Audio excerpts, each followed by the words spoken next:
अर्हन्तानम्। ॐ ह्रीं नमो सिद्धानम्। ॐ ह्रीं नमो आयर्याणम्। ॐ ह्रीं नमो उवध्यायाणम्। ॐ ह्रीं नमो लोहे सव्वसाहूणम्। ॐ ह्रीं नमो अर्हन्तानम्। ॐ ह्रीं नमो सिद्धाणम्।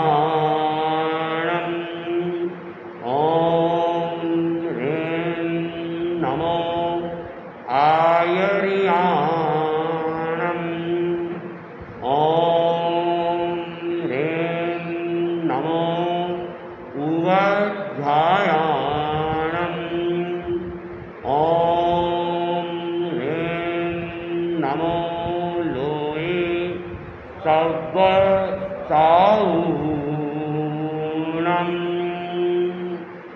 एषो पञ्चनमुक्तारो सर्वपावकनाशनो मङ्गलानं च सर्वेशं परमं हवै मङ्गलं। परमं हवै मङ्गलम्।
विकसित होकर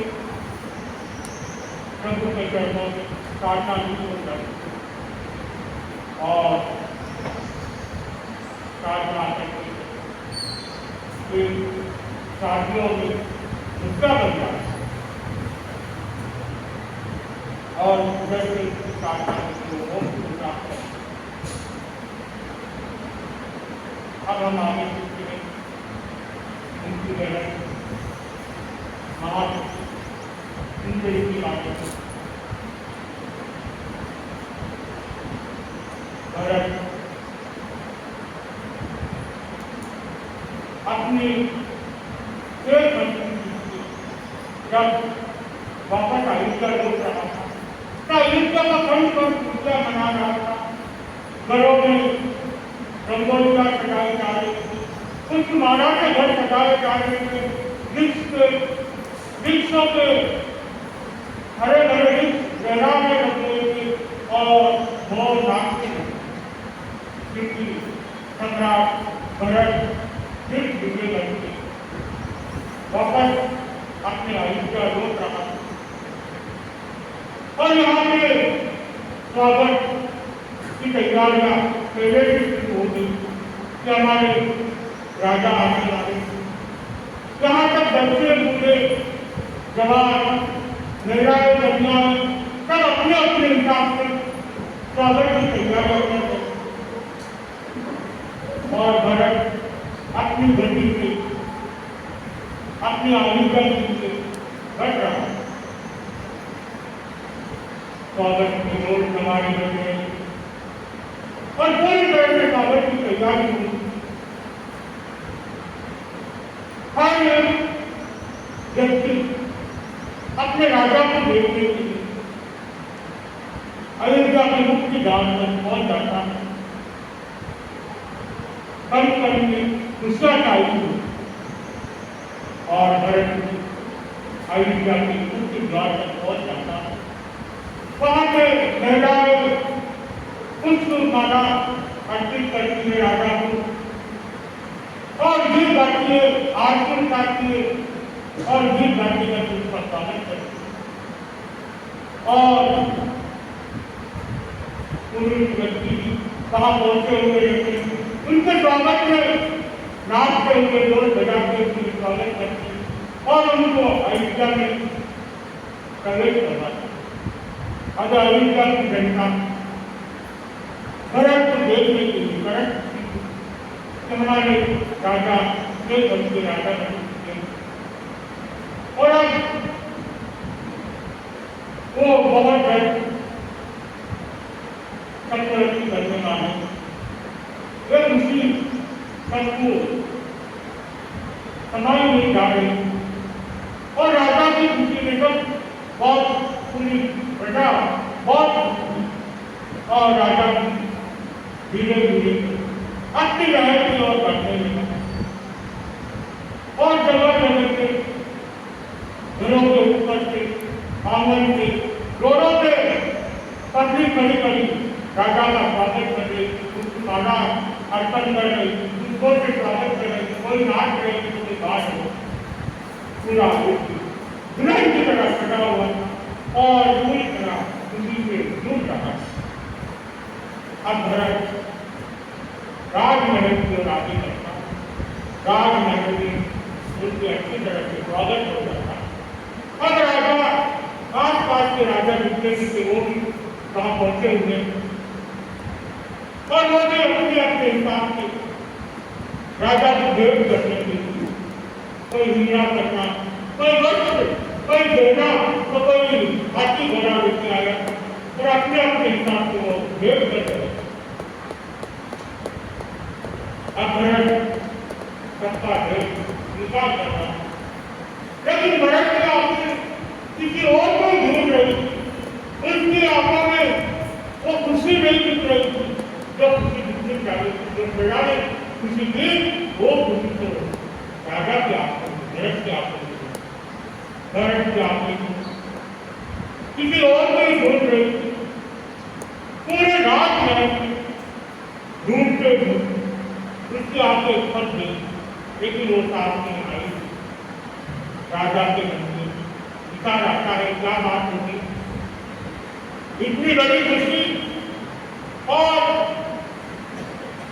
सुंदर सुंदर गाड़ी नहीं, क्या उसे पता नहीं कि मैं फिर मुझे बच्चे आ चुका हूँ, क्या उसे मैं समाचार नहीं पहुंचे हैं कि मैं भवन में प्रवेश कर चुका हूँ।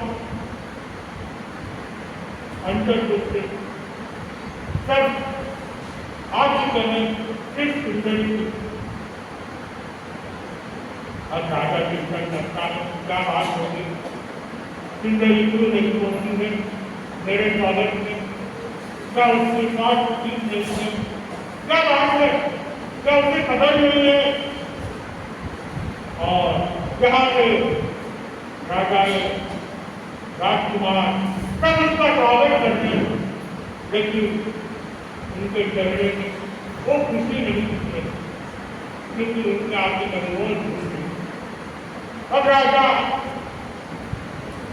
अपना राज्यकाल समाप्त करके वो अंदर सुंदरी को ढूंढने निकल जाता। अब वो ढूंढते ढूंढते लहरों में पहुंच जाता, देखा नहीं, क्या बात है, कहाँ गई सुंदरी, राजा चिंतन में फंसा और राजा के तरफ सुंदरी की महल की ओर बढ़ा और राजा वहां पहुंचते ही जैसे ही दरवाजा खोलता सुंदरी को देखा, देखते ही रंग लगा,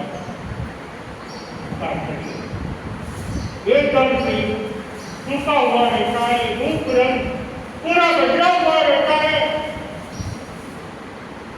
लोग जाता है एकदम से, क्या बात है, क्या हो गया है सुंदरी को। और सुंदरी का रूप नारंगी कहा जाए, इतना सुंदर था, इतना सुंदर था कि कोई अप्सरा इस धरती में जन्म ले लिया, उसे देखने के लिए हर कोई तरसता था, हर कोई 8 साल के राजा सुंदरी से शादी करना चाहता और भरत की मन में भी यही थी, क्योंकि उस जमाने में भाई बहन की शादी होती थी, तो भरत की मन में भी यही थी कि सुंदरी से मैं शादी करूंगा। और 8 साल के राजा के मन में भी यही थी कि हम सुंदरी से शादी करना चाहते हैं। और जैसे ही सुंदरी को देखता है, उसका बना हुआ एकदम से डूब गई थी, उसका रूप रावण ने समुद्र पर भरत टकरा जाता और पूछता है, सुंदरी क्या हुआ, तुम बीमार हो तो मुझे समाचार करवा देती, मैं वहां पहुंच जाता, युद्ध करना बहुत जरूरी नहीं था, जिस चीजें मेरे बहुत जरूरी नहीं थी, तुम्हारा स्वास्थ्य सबसे पहले तुम मुझे समाचार करवा देती, मैं सब काम छोड़ के जिस मैदान में मेरे पास तुम्हारे पास पहुंचा, लेकिन सुंदरी कोई जवाब नहीं और चुपचाप उनकी भरत अपनी बात वापस रखता है, कहता है, आपने दिक्कत क्या थी, क्या दिक्कत हुई है तो बताओ, कोई बीमारी है, कोई तकलीफ है, डॉक्टर की जो भी बताए उससे देर सेक्टर में व्यक्ति पुत्र ने बताया, व्यक्ति पुत्र ने बुलाया तुमने, अगर तुम्हें नहीं मालूम तो किसी और को कहते उनको करें तो वो बुला लेते हैं, तुम इससे कमजोर कैसे करते, लेकिन सुंदरी उसका भी कोई जवाब नहीं दी।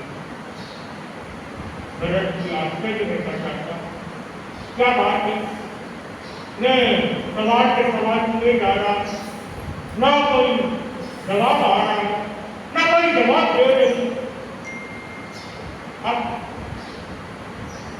भरत ने शंका पैदा होने लगता और अपने सैनिक को कहते हैं, जाओ व्यक्ति को बुलाओ, और देखिए आगे देखेगा तो क्या हुआ है, क्यों इतनी कमजोर हो गई है। तो सुंदरी की नाटक के व्यक्ति की जरूरत है, ना किसी और। तो क्या बात है, तुम इतनी गुमसुम क्यों हो, बोलती की चीजें, और हुआ क्या है। तेरा इतना सुंदर रूप चुनाव था, पूरा डूब गया शरीर, ऐसा क्या मतलब। अब तुम्हें वापस में जवाब नहीं दिया। अब भरत को थोड़ा आने लगा, तो वहां से लौट रहा, तो ठीक है, इससे हम कल वापस मिलेंगे, कल बात और अपने वापस राज्य में पहुंच जाता। राजा राजा उनका इंतजार कर रहे थे, स्वागत के लिए और नई नई योजना बनाने के लिए। लेकिन भरत के मन में सुखदेव का घूम रहा था, उसका उसका शरीर, और इसका मौत ने जवाब नहीं दिया, ये उसके दिल और दिमाग में घूम गया। अब धीरे धीरे चिंतन करने लगता है, क्या बात है, इसकी क्या घटना होगी, ये कौन सा रोग हो गया, तो इसका औषध है कि नहीं, इसका औषध क्यों नहीं करवाई, इसे रोग हो गया है। अब उसमें मेरे हजारों सवाल उठते हैं। अब भरत चिंतन में लग जाता है, यहाँ पे राज्य अपना अपना कार्य करने लग जाते हैं, और भरत का ध्यान तो वहां डाल नहीं रहा, भरत का ध्यान पूरा सुंदरी में लगा हुआ था। अब भरत एक बार वहां का कार्य समेट अपने घर में चला जाता है और सोचने लग जाता है। वो राज्य को बुलाता है, पूछता है क्या बात हो गई, सुंदरी को क्या हुआ है। अब जाता कोई जवाब नहीं, क्योंकि सुंदरी ने मना किया हुआ था, महाराज जी भी बोलते और कुछ नहीं बताना। राजा जी भी जवाब नहीं देते, पर बार बार पूछता, लेकिन कोई जवाब नहीं देता। अब वो भरत चिंतन में लग जाता है, क्या बात है, जैसे ही कल सुबह का सूरज उगेगा मुझे वापस जागना पड़ेगा, पूछना पड़ेगा क्या हुआ है, इसे कौन सा रोग हुआ है, उसका कहाँ इलाज बनाना है और कैसे उसे स्वस्थ करना। अब एक चिंतन में भरत लग जाता और सुंदरी सोचने लग जाती है, अपने भरत को कैसे बात करूं, क्या जवाब दूंगी मैं भरत को। वो मुझसे शादी करना चाहता है और मेरी बिल्कुल भी मानसिकता नहीं मुझसे शादी करनी। अब मैं कैसे जवाब दूंगी, कैसे मना करूं। वो अपनी चिंतन करने लगता है। अब भरत अपना चिंतन करता है या सुंदरी अपनी चिंतन करता है, और दोनों अपने अपने चिंतन करते हैं। जैसे ही मुझे उसे होता है, भरत वापस सुंदरी के घर में पहुंच जाता है और सुंदरी को कहता है, देखो तुम्हें कोई भी कष्ट हो, तुम्हें कोई भी रोग हो, मुझे बताओ, मैं उसका इलाज करूंगा। मैं अच्छे से अपने व्यक्ति को बुलाऊंगा तो तुम्हारा इलाज करूंगा। सुंदरी कोई जवाब नहीं।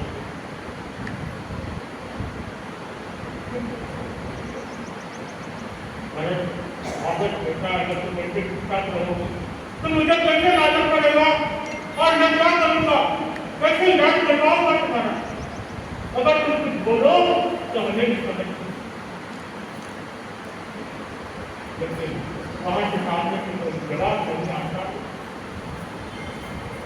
भरत को सोचता है, चलो आज ही आएंगे, एक दो दिन सोच लेंगे, फिर बात करेंगे। अब 2 दिन के लिए भरत वापस अपने घर पे चला गया और अपने महल में जाने के बाद वो चिंतन करने लगता है।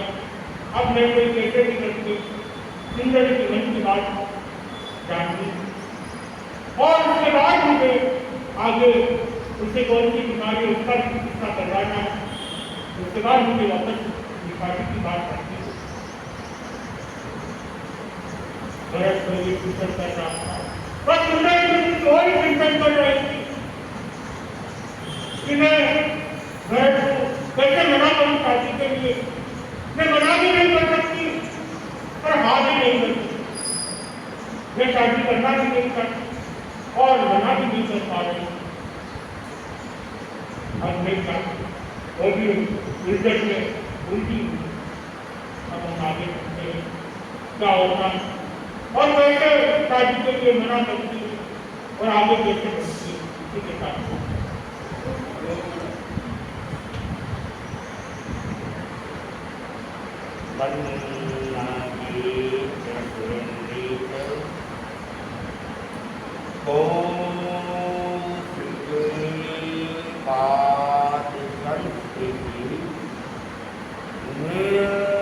विशेष मनस्काय श्री वीर स्वामिने नमः। ये प्राप्त भगवान महावीर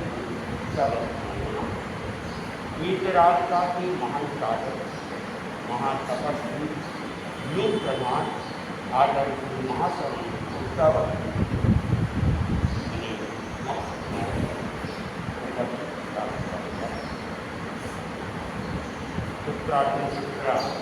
प्रारंभ किया था लेकिन बीच में दूसरे प्रोग्राम के कारण प्रोग्राम आगे नहीं बढ़ा। 29 के अध्याय के अंदर भगवान से पूछा जा रहा है निर्गुण पद के जीवे किन कहानी भगवान निर्वेद से भव वैराग्य से जीव क्या प्राप्त करता है। तो समाधान भगवान परमात्मा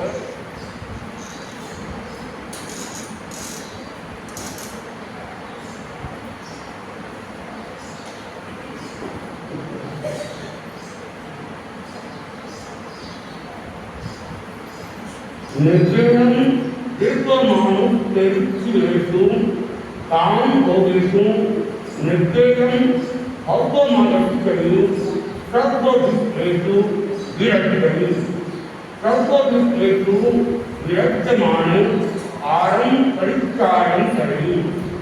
आरंभ परित्यागं करे माने संसार मुक्तम उच्चिन्नयि सिद्धि मध्य परिवन्ने यभवति।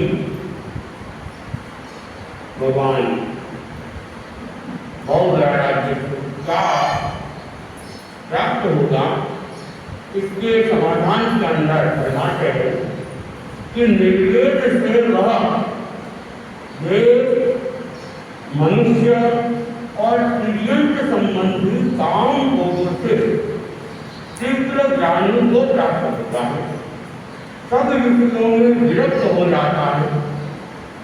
सब विषयों से विरक्त होता हुआ वो आरंभ का परित्याग करता है। आरंभ का परित्याग करता हुआ संसार मार्ग का विक्षेप करता है और सिद्धि मार्ग को प्राप्त करता है। तो निर्वेद के बारे में चर्चा की जा रही है। निर्वेद का अर्थ बताया गया इस संसार से विरक्ति हो जाना। पहले संवेद के बारे में बताया गया था। संवेद का अर्थ दिया गया था मोक्ष के प्रति मुमुक्षा भावधारी होना, मोक्ष को प्राप्त करने की इच्छा हो। और यहाँ संसार से विरक्त हो जाना, संसार के प्रति जो आकर्षण है उस आकर्षण को समाप्त कर देना।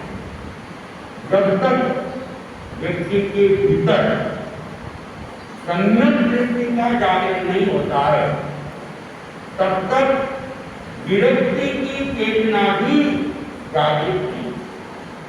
कारण 8 प्रकार के जो कर्म हैं, उन कर्मों में कर्मों का राजा है मौन्य कर्म। और जो मौन्य कर्म जब हृदय में होता है, प्रबल हृदय में होता है, तो दृष्टिकोण को भ्रमित कर लेता है, मिथ्या कर लेता है। और जब दृष्टिकोण ही मिथ्या होता है, तो व्यक्ति की चेतना संसार के भोग विलास के अंदर वह जागती रहती है या उसके अंदर आसक्त रहती है। और जब मोह कर्म का सर्वोत्तम भाव प्रबल बनता है, व्यक्ति का दृष्टिकोण यथार्थ हो जाता है, सम्यक हो जाता है, तो विरक्ति की चेतना जागृत हो जाती है। वो मान जाता है ये जो कुछ भी है ये केवल नश्वर है और ये कुछ समय के लिए है, और ये सारे सुख भोग दुख का कारण है और चार व्यक्ति के अंदर भटकाने का। तो सम्यक दृष्टि व्यक्ति की चेतना जागृति की दिशा में होता है, यथार्थ दृष्टिकोण की दिशा में होती है और विरक्ति की दिशा में होती है।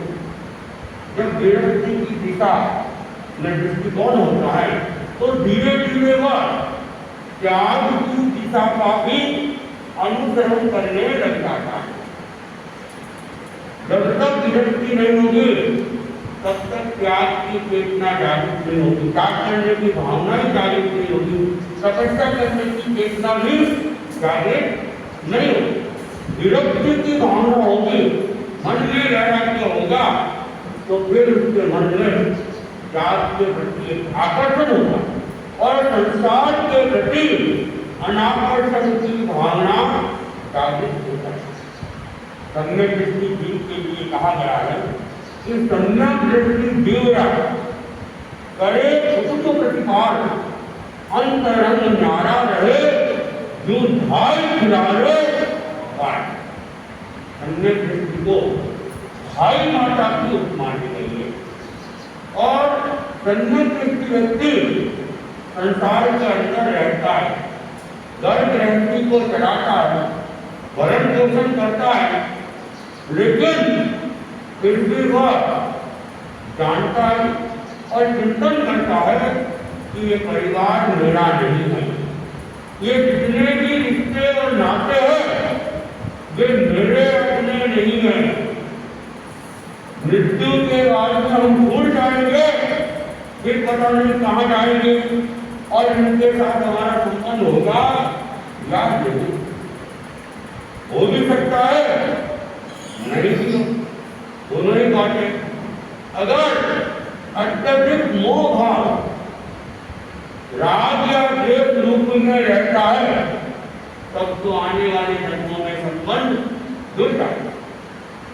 और एक ही घर के अंदर जन्म लेने वाले रहने वाले जरूरी नहीं है सब मित्र रूप में ही पैदा हो, ऐसा भी जरूरी नहीं। मां की कोख से जन्म लेने वाला बेटा भी मित्र रूप में ही हो, ऐसा भी जरूरी नहीं है। शत्रुता का बदला रहने के लिए भी वो उस परिवार के अंदर जन्म ले लेता। और अनेक बार देखते हैं कि माँ बेटे में बिल्कुल नहीं बनती है, बाप बेटे में बिल्कुल नहीं बनती है, पति पत्नी में बिल्कुल नहीं बनती है। कारण क्या? कारण हमारे पिछले जन्मों का वैर, और उस वैर को चुकाने के लिए इस जन्म में संबंध हो गए।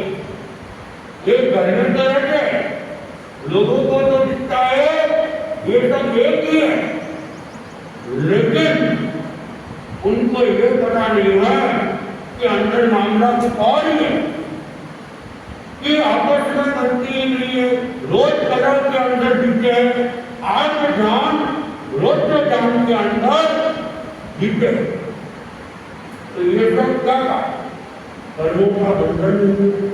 और जब आपस में स्नेह संबंध नहीं होता है तो फिर ये एक दूसरे से गैर निकालते हैं। दूसरी तरफ गाढ़ मोह होता है, राग होता है, तो एक दूसरे के प्रति स्नेह संबंध भी अच्छे रह जाते हैं और एक दूसरे के प्रति आकर्षण का भाव भी बना रहता है। राग की प्रवृत्ति जुड़ी हुई है तो आकर्षण का भाव इस जन्म में भी रहेगा, आने वाले जन्मों में भी रह सकता है। और इसलिए तीर्थंकर भगवान अरिष्ट देवी के लिए कहा जाता है। उनका राजीमती के साथ 9 जन्मों के संबंध चल रहा था और हर जन्म में ये किसी न किसी रूप में संबंधित हो रहे थे।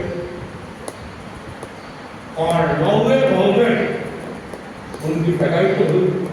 एक बार आकर्षण का भाव तो जागृत हुआ, लेकिन वह सगाई विवाह में परिवर्तित नहीं होती है। भगवान अरिष्ट देवी दीक्षा के लिए तैयार हो जाते हैं। राजीमती जी भी फिर विरक्त हो जाती है और वे भी भगवान अरिष्ट देवी के प्रति आकर्षित थी और उनके ही मार्ग का अनुसरण उन्होंने भी कर दिया।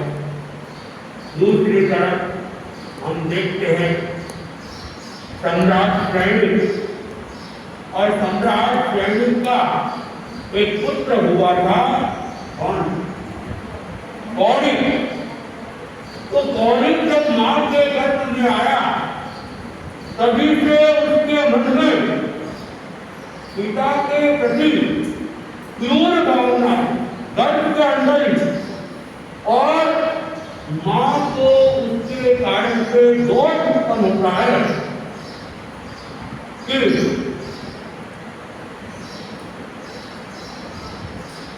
मैं अपने पति के हृदय का मांस को, ये भावना मां के मन में जागृत होती है। मां सोचने लगती है ये क्या बात है, मेरे मन में ऐसी घृणित भावना जागृत हो रही है। वैसे भी शाकाहारी प्राणिका और फिर मांस खाने की भावना जागृत होना, उसने सोच लिया कि गर्भ के अंदर जो बालक है वो कोई दुष्ट आत्मा है और उसके कारण से मेरे विचार, मेरी भावना बिगड़ती जा रही। और इसका जैसे जन्म होता है, मां को भी उसके प्रति देश जागृत हो जाता है और मां ने उसको क्या किया, ऊपर के ऊपर दिखा दी कि ये बेटा काम का नहीं है, ये विनाशक है। सम्राट सैनिक को जानकारी मिल जाती है कि उसके पुत्र को जन्म के साथ ही ऊपर के ऊपर भिजवा दिया गया है। तो तत्काल ऊपर के ऊपर जाता है, लेकिन तब तक कहते हैं कि कोई मुर्गा या दूसरा था, उसने बालक के अंगूठे को काट लिया। छोटा सा ही बालक था, अभी तो नवजात बालक था, शरीर कोमल था और उसको मुर्गे ने काटा तो अंगूठे के अंदर भाव सैनिक उसको लाता है, अंगूठे का इलाज करवाता है और उधर नारी को भी जानता है कि ये तुमने क्या कर दिया, एक नन्हे से अबोध बालक को तुमने इस तरह झुका दिया।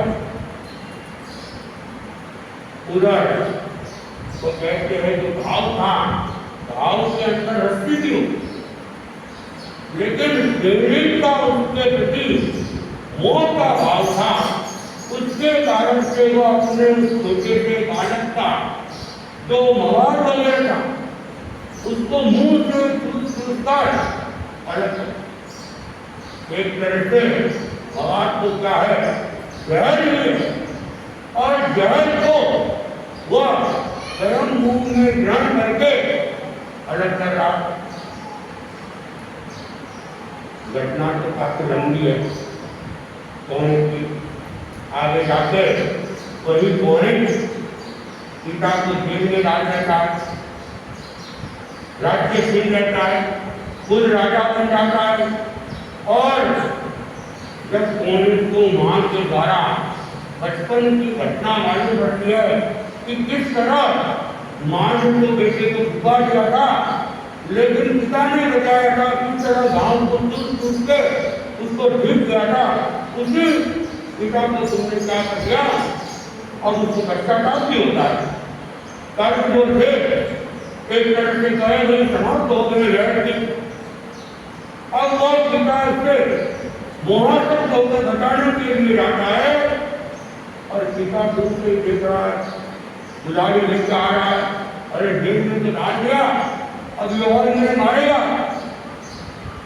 तो सैनिक से देखा एक फुल घातक बेटे के हाथों से मरने से तो अच्छा है मैं स्वयं ही आत्महत्या करूं और अंगूठी के अंदर हीरा था और वह गैर से वित्त था। पुराने समय के अंदर राजा महाराजा अपने पास में हमेशा ही खतरनाक वित्त सजा रखते कि कभी भी उनका अपहरण हो जाए, उनको जेल में डाल दिया जाए या उनको कष्ट दिया जाए, वैसी स्थिति में कोई नहीं कि आत्महत्या करने के लिए कह रखते थे। तो राजा सैनिक ने भी ताल को मुंह में ले लिया और उसको लड़ते ही वे भगवान से गिर जाते हैं, उनकी मृत्यु हो जाती है। तो संसार में हमारे साथ जितने भी संबंध चाहे अपने मन के संबंधित हो चाहे दूसरे संबंधित हो, जरूरी नहीं है सारे संबंध स्नेहासक्त हो। और अनेक बार अखबारों के अंदर हम पढ़ते ही हैं, अनेक बार सुन भी लेते हैं कि बेटे ने बाप को मार दिया, मां ने बेटे को मार दिया। अभी कुछ दिन पहले क्या आया था, एक बेटे ने अपनी मां को मार दिया केवल धन के लिए, केवल जमीन के लिए। और जिस मां ने 9 महीना कोख में रखा, 9 महीना बच्चों को झेला, उसको बड़ा किया, लालन पालन किया और वही बेटा धन के घाटे जमीन के घाटे अपने ही माँ बाप को मार दो। मौलिक का उदाहरण तो आपने सुना ही हो। मेवाड़ के अंदर मेवाड़ की घटना है, कुंभलगढ़ का नाम आप लोगों ने सुना होगा। अनेक लोग घूमने के लिए भी वहां जाते हैं। तो वहां का राजा था कुंभा, महाराणा कुंभा, वो शिव भक्त था। और उस कुंभलगढ़ के किले में ऊपर पहाड़ के ऊपर एक बहुत बड़ा शिव मंदिर बना हुआ है और शिवलिंग भी 5 फीट से भी लंबा है। और वहां बैठकर वो रोज शिव जी की भक्ति करता था। उसकी हाइट भी बहुत लंबी, 8-9 फीट का हुआ था, इसलिए बैठ करके भक्ति करने में, शिवलिंग का अभिषेक करने में उसे कोई दिक्कत नहीं आती थी। तो कहा जाता है कि एक दिन जब वो शिव भक्ति में लगा हुआ था तो वहां प्राय की सुरक्षा नहीं रहती थी, वहां कोई सैनिक वगैरह नहीं रहते थे। तो उनके भी बेटे ने उस शिव मंदिर में जाकर सूर्य से अपने बाप की हत्या कर दी और स्वयं के राज्य हड़प दिया। तो अब वो उनका खुद का एक बेटा था, कहने के लिए तो बाप बेटे के संबंध थे, लेकिन सत्ता जीत में आ गई तो कि कोई संबंध शेष नहीं था, संबंध बाकी नहीं रहा और पिता पुत्र भी एक दूसरे के शत्रु बन जाते। महाभारत में कौरव पांडव भाई भाई की युद्ध के थे, लेकिन उनके बावजूद शत्रुता उनमें जागृत हो गई और महाभारत जैसा युद्ध भी हो। तो संसार के इन रस्तों को हम ये नहीं समझे कि हमारे अपने हो भी सकते हैं, लेकिन अपने कब तक रहेंगे ये भी नहीं कहा जा सकता। जिस भाई के प्रति बचपन के अंदर ये मेरा भाई है, ये मेरा भाई है और एक दूसरे का साथ देते हैं, बड़े होने के बाद ये एक दूसरे के बैरी बन जाते हैं। तो हमारे जो कर्म है, ये कर्म जब स्नेह रूप में बंधे हुए हैं, रिश्ते सारे स्नेह रूप में रहते हैं, और वे जब गैर रूप में बंधे हुए हैं तो वह समय गैर रूप में जागृत हो जाएगा।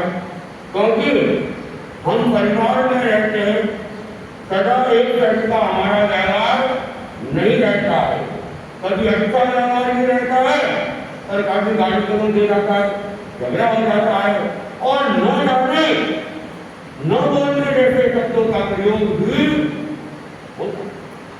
तो वैसी स्थिति के अंदर जो अशुभ कर्मों का जो बंधन हो रहा है, उनको फिर अशुभ रूप से ही भोगना पड़ेगा। इसलिए सम्यक दृष्टि जो जीव होता है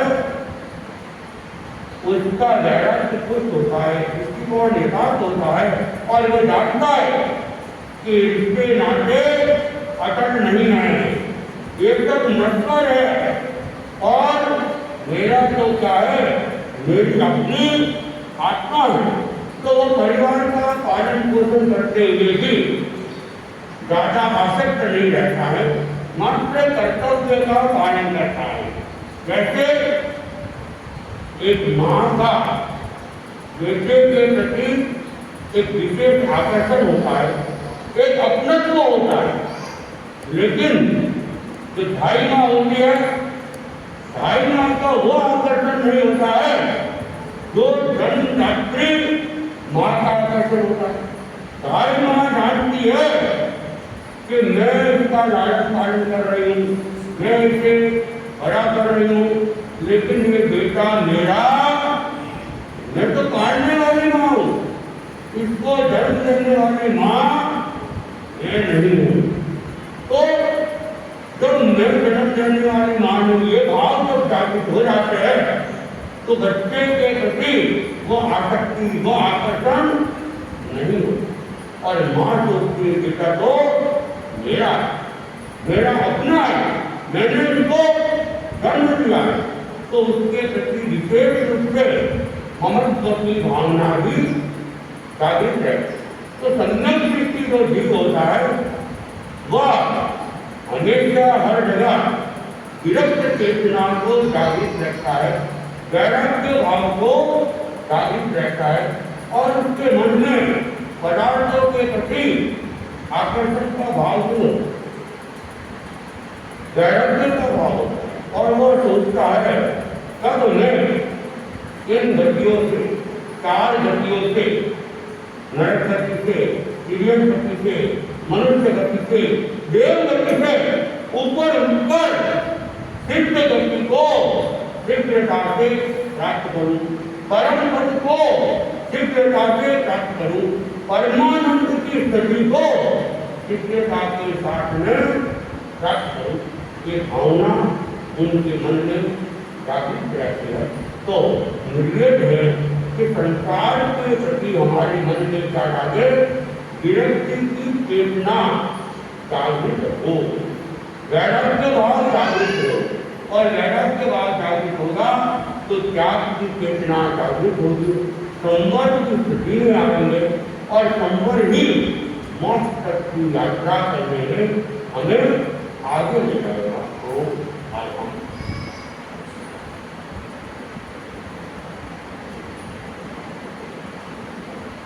कुछ दिन पूर्व तेरापन धर्म संघ से एक वयोवृद्ध संत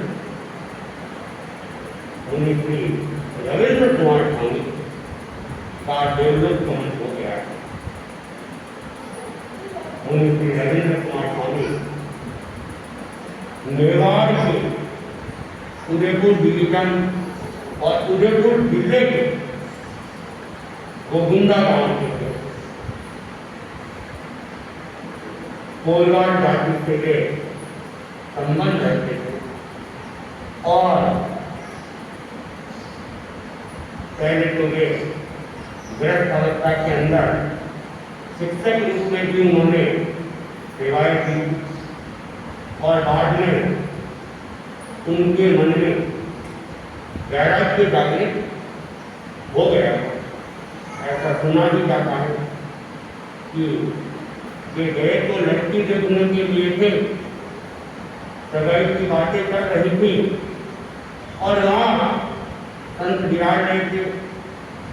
संतों के लिए उन्होंने दर्शन किए, धार्मिक भावना की, तो संतों को पता चला लड़की देखने आ रहा है, तो संतों ने उनको प्रेरित किया और उनके मन में वैराग्य भाव जागृत है। तो फिर उन्होंने विवाह की बातें छोड़ दी, बाद में शिक्षा ले लेते हैं और धर्म संघ में अनेक वर्षों तक उन्होंने अपनी सेवाएं की।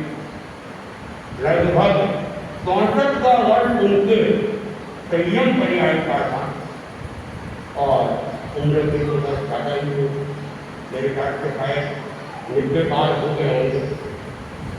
और स्कूलों में प्रोग्राम करने का भी उनके अंदर जुनून था। बिहार भी करते थे तो बीच में स्कूलें आ जाती थी तो वे अपना प्रोग्राम तय करवा के बच्चों के बीच में अंग्रेज का प्रोग्राम और व्यसन मुक्ति इत्यादि के त्याग कराने का प्रयास करते रहते थे।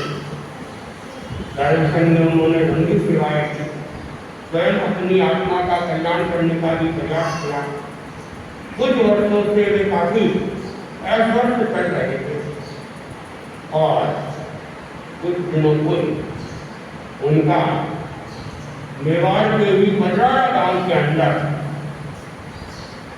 काल धर्म को वे प्राप्त हो गए। रावलिया उनका वर्तमान फरमाया हुआ था, लेकिन उनका वर्तमान को अपने आप ही प्रतीत हो गया। तो उनकी रविंद्र कुमार स्वामी अच्छा बाड़मेर में भी बताया जा रहा है उन्होंने चातुर्मास किया हुआ था।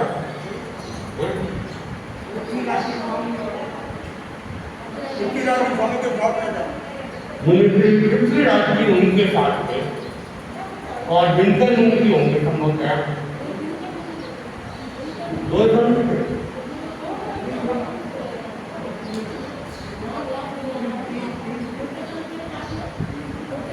अगर तीसरे संत होंगे तो संभवतया दिनकर मुनि ही होने चाहिए। इतने वर्ष पहले की बात है, 2015 से पहले की बात है। 2005 से लगाकर 2016 तक दिनकर मुनि श्री रविंद्र कुमार स्वामी के साथ में थे। अगर इसके आगे पीछे कमरसा हुआ हो तो बात अलग है। बाकी 2005 से 2016 तक दिनकर मुनि उनके साथ में रहे हुए थे। लंबे से थे, पतले से थे, शादीशुदा थे। पत्नी को छोड़ के, बच्चों को छोड़ के उन्होंने दीक्षा को स्वीकार किया था और तपस्या भी करते रहते थे, तपस्या भी करते रहते थे। तो रविंद्र मुनि के साथ हालांकि अधिकृत रूप से तो मैं उनके साथ में नहीं रहा, लेकिन उनकी सेवा में मुनि श्री सर्वेश कुमार स्वामी का श्रृंगारा रहा था। मैं भी उस श्रृंगार का सहयोगी था। तो बिरयानी में लंबा साथ रहने का भी काम करा। उसके बाद में मेरे अस्वस्थ और हो गए थे, फिर उनको बिल्कुल ले जाया गया था। तो मुनि श्री रविंद्र कुमार स्वामी का डेवलप हो गया। हमारे संघ परंपरा है कि कोई भी संत या सत्याग्रही लोग हो जाते हैं तो हम उनकी स्मृति के अंदर 4 दिवस का ध्यान करते हैं। ये 4 दिवस का ध्यान करते हैं।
चतुर्थी आज के उपवास है अंजू साके निर्मला नैया और कल पांचम है उपवास की बारी है कुमकुम धारीवाल और वीरता भाटिया।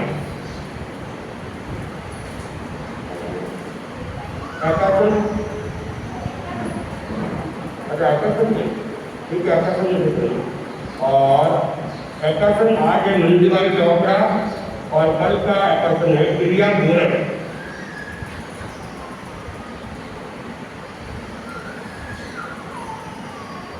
आज का जाप कौशल्याबाई श्रीमान और कल 15 तारीख को तुलसीबाई सिंह के यहाँ जाप रहेगा। आज का 1 दिवसीय जाप पानी पूरी खाने का जाप है। उपवास लेना चाहिए का बच्चा का उपवास लेना चाहिए देवगुरु धर्म की साक्षी को कल सवेरे सूर्योदय तक तीनों हाथ की टांग है रात को 4 हाथ की टांग कच्चा खाने के लिए टांग है। आकाशन का कच्चा काम देवगुरु धर्म की साक्षी को कल सवेरे सूर्योदय तक एक बार एक जगह 1 घंटे से अधिक खाने का त्याग है। सचित्र खाने का त्याग है। कच्चा खाने के लिए त्याग है। रात को 4 हाथ की त्याग है।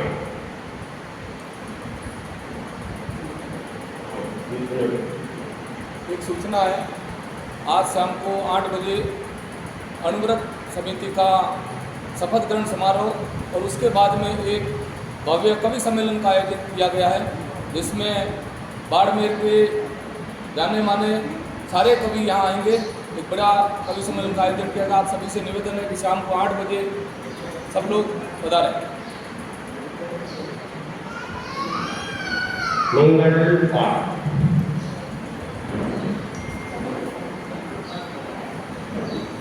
कट्टारी मंगल नाम मंगल बापू मंगल देवी मंगल कट्टारी कुमार काड़ कुमार काड़ कुमार बाबू कुमार देवी मंगल कट्टारी कलम वर्ताने रति कलम वर्ताने देवी कलम वर्ताने ताऊ कलम वर्ताने देवी हम कलम वर्ताने विघ्न हरण मनोहर गाने काम विष्णु नाम गुण गुण खंडन करे अपने